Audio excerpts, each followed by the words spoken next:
Hey there, and welcome to the ADK Rock and Metal Channel Network, whatever you want to call it. I am Dave Does from Tell and Scribe, and with me today is Andy Edwards from the Doomsters themselves, Nomadic Rain. And also with us is Kirk Houghton from those wonderful, whatever you want to call it. Where is it? A webzine?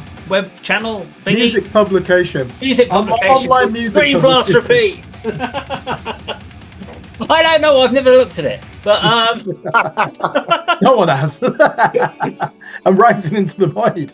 Into the void, there you go, that's what you should have called it. I've only ever read the Nomadic Rain album review.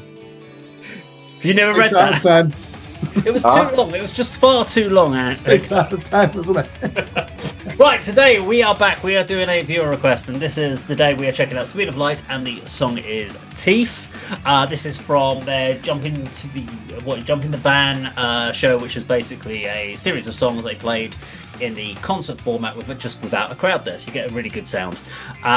We have just literally done the song before this called Shuffle, which didn't make a huge impression on us, so we're going to check out Teeth and we're going to break it down, and hopefully this one is going to make more, or hopefully this one's going to sink its teeth into us. Let's go check it out. This next one's called Teeth.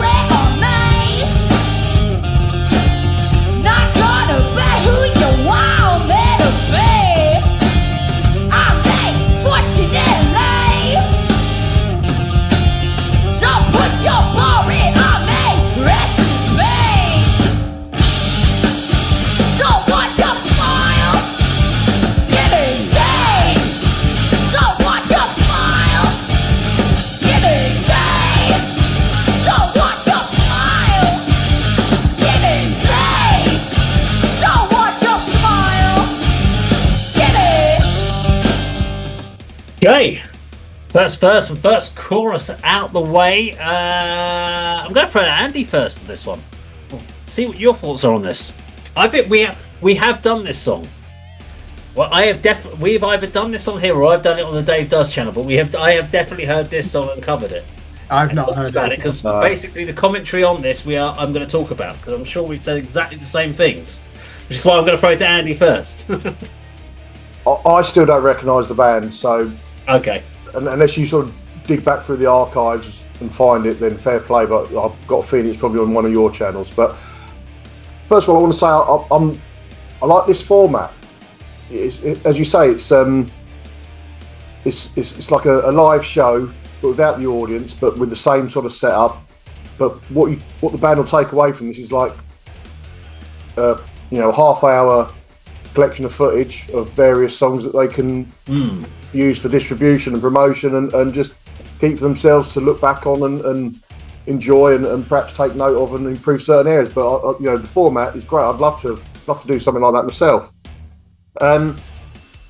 As you rightly said, we've recently covered another track from this band called Shuffle.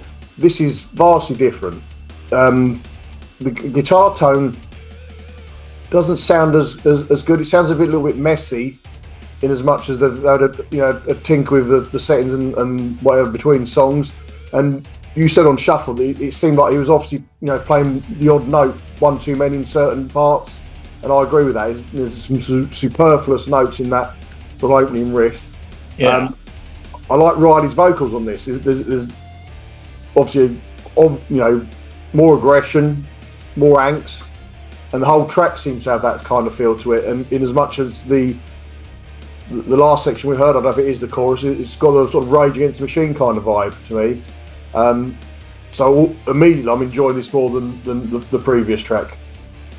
So I'm interested to see how this develops, but it's definitely something I'm enjoying more than the first one. I'm glad we've done it this way around, if that makes sense. So, Kirk, do you remember doing this one with me? No, I honestly don't. And okay, maybe I'm just having a stroke here. You did it on Dave Does on the channel. Go on then. This song, the useful reference point is the song Shuffle, which is the only other material that I've heard by this band. This is a lot darker, this song. I quite like the beginning. It sounded like the Pixies. bass tone when Riley's is she using a plectrum? Yeah, she is. What surprised me is the guitar riff over the top of it. It's very similar in key to Alice in Chains Wood. That's exactly it, yeah. Isn't it? It's the type of thing that Jerry Cantrell would fret as well. You know, the formations. He's playing arpeggiated chords, and then there's the Rage Against the Machine bounce in the chorus. You've got this like syncopated groove which they lean into heavily, which I think on record would be a lot thicker in the sound, but here live we're seeing it bare bones, aren't we? Which is quite good for me. And I appreciate the aggression in her voice as well. Again, the easy thing to do there is to just scream. She's still looking for melody and doing that and putting some angst into it, and I think it's quite successful. So it's certainly superior to the one other song that I've heard so far, even though we're only 40 seconds in. This has actually got my attention. So I think you picked out the references, and the reason I was saying this is because as soon as it started, this song, before you even got to the bit, I was like, this is the one that's got the Rage Against the Machine riff in it. Before we'd even got to riff, I knew that riff was coming up, and I was like, yeah, we've definitely, and I knew her vocal delivery. I was like, she was giving like this full-on like Rage Against the Machine vocal attack. She was very different to the last one. Apart from Wood, which was the one I picked out, I was thinking, Alice in Chains, Wood at the beginning, or Mud Shovel by Stained. Again, is another example of that bass tone at the beginning, and the vibe of what you're going after. And you know that obviously, yes, Stained is new metal, but they were heavily influenced from the grunge era with what they were doing. So you can see these grunge influences coming into this band, and that heavily influenced this particular band. It can be a bit of a worry with a band when you have such massive swings in variation between songs, but like Shuffle and Teeth are chalk and cheese as far as what they're doing and what they've approached, but this is where you're seeing the influences of this band. What it does mean though is that they're still, what I'm hearing here from these two songs is a band that is finding out what their sound is, because what we're hearing is their influences. What we haven't heard is what is them yet, in my opinion. I think we're just finding out, they're just trying loads of different things and seeing what sticks. They're like, just throw that shit against the wall and see what sticks, and that's cool, we'd really like that. And I think when you get a couple of albums down, we're going to get a real sounding of what Speed of Light is. At the moment, I think the first album is going to be a collection of influences. Second album is going to be a more balanced approach of that. And then by the time you get to the third album, you'll have a really clear sound of what this band is developing. And that's what you heard with The Warning as they were developed. You've got, I'm using them as an example, Motion Device before they became Quarter After Three. Again, they developed on each album. Liliac developed on each album, and it's only on recent albums from Liliac, on the song Breathe, for instance, which we covered on the channel, was really good. When we went back to their early stuff, it was like all like Queen of Thorns. You're like, what the fuck was that?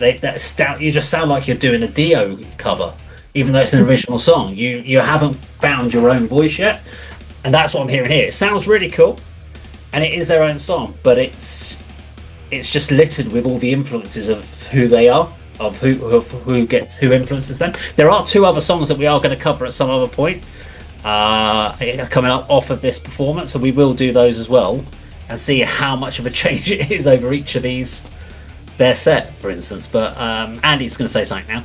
I am, Dave. You're absolutely right. Me and Kirk are the ones who have got dementia, because it seems like it must be more than a year ago, because it's at your old studio, but we have covered this actual song on the channel, all three of us. I don't remember it at all. Nor do I. But it's going back, because it's at your Hoddesdon studio, and it's got the old sort of logo of us, sort of, the black and white shots. Oh, right, yeah. It says a year ago, 138 views. I can't get an exact date, but we've reviewed the official video or live performance of this track. Honestly, do not remember it. Much of an impact, even though I've been positive for a second time. Yeah, same. That's awesome.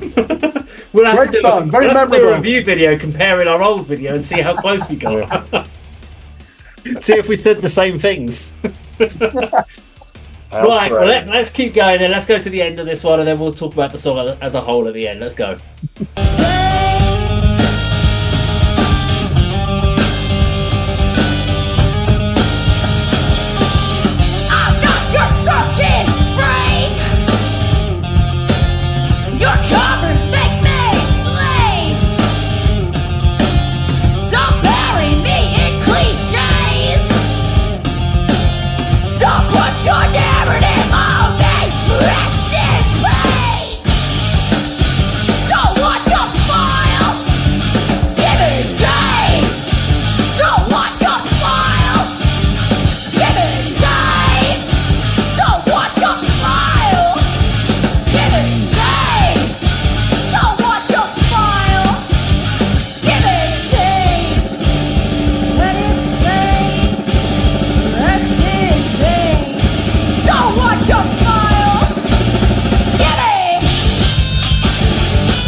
Okay, there we go. So, Speed of Light and T. Final thoughts, Andy.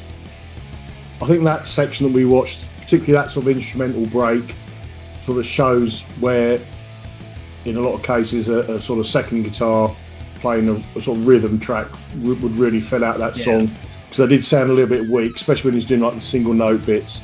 But I really liked her attitude and sort of delivery on that second half. You know, she took up a level even from the sort of the opening part of the song. So, if you're going to introduce something to this band, I think this is the sort of track that you should show them, as opposed to Shuffle, just because of the attitude, the more aggressive approach. And although the guitar riffs and sound wasn't as good as Shuffle, it's certainly a much better track, and I enjoyed that much more. This would be a sort of track that'd get me sort of up from the table and actually watching the band, as opposed to just sort of having it playing in the background and enjoying it. That would get me on my feet and sort of really get into the performance. So much better. What about you, Kirk? I've been trying to pinpoint that syncopated riff. The ending to Tornado of Souls by Megadeth. Okay. Very simple thing to do in rock and metal, so they've not lifted it from there. But that was annoying me, so I've managed to pin that down. I like the lyrics in this, actually. Don't bury me in cliches. Don't push your narrative on me. Rest in peace. Silvertongue. No, I like that. Very acerbic. Do you know what? That guitar tone just didn't work for me when he was playing the more mid to high range chords. It actually reminded me of early Fugazi, and I don't think that was intentional, but it's live in the studio, isn't it? I'm sure on record, as Andy just said there, there'd be more weight behind it and probably be a second guitarist.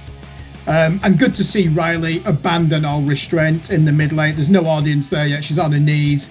She's ferociously tugging on her bass guitar there as well, and clearly enjoying it. I keep saying it. She is the focal point of the band out of the three siblings.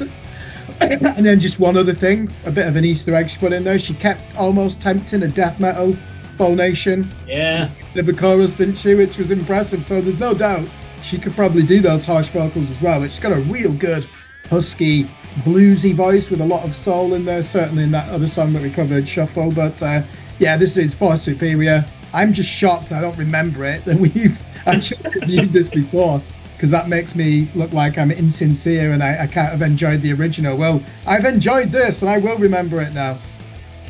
I think for me, listening back to that, the one thing that changes on this performance versus the last time I saw it, when we saw it like a year ago, was the intensity of her vocals after that midsection. Because she was biting on vocals before that midsection, but when she came back in after that solo, it was like, fuck, I wouldn't want to. That's the sort of when you're like, all right, whatever you say, love, whatever's fine, because you don't want to fuck with her at that point, because she looked like she would rip your fucking head off of that. Don't bury her in cliches, Dave. Exactly. She was intense, and I loved that. And she was like kicking down, and she was pounding the fuck out of her bass. I thought that was great. It put all your it pretty much put your entire focal point on her watching. And you were just literally, unless the camera was not focused on the whole band as a whole, but when they had a wide shot of the band, you're watching Riley, you're watching what she do, because she's very animated. I mean, for what it was, that solo was forgettable. It's the best way I can put it. It didn't need to be there. I think if the problem you've got is, as you said, the guitar tone's not weighty enough anyway, so what you need is, if you're going to drop out like you do there, the bass has got to pump in, and you're going to have to put some sort of booster on the pedal or some sort of slight overdrive gain on that, just to kind of fill the weight in. And to be honest, the solo as it was just kind of a chord progressive harmony line, and it's forgettable and not needed. You could have done something like I thought when they were doing like this little build up and they were doing a bit of spoken work, they could have done that for a bit longer and then just launched back in with the last part of the song. That solo was forgettable. Or actually, I'm just going to forget it. It's probably the best way I'm going to say about the solo. But I think if we could come up with a better solo, and it shouldn't be hard to, that would be pretty cool for the track. But yeah, overall though, love what the guys, the band are doing. I shouldn't say guys, the whole band are doing. And again, it just makes you want to see what else they're going to do and how they're going to progress. It's always about like, okay, great, I see where you are now. Oh, I can't wait to see what it is going to be like in 6 months' time or a year's time. Whereas you sometimes hear bands and you're like, they've got nowhere else to go. They're then showing no sign that they could improve. Or they don't want to. They've been putting the same stuff out for the last 20 years. Whatever album comes next is just going to sound like the same stuff. With this, you can kind of go, they're always developing, they're always learning. So I think that'll be really interesting to see where Speed of Light go. But don't know, let us know what you think in the comments down below. If you enjoyed our video today, please do like, share, and subscribe. We'll see you in another video sometime very soon. Take care.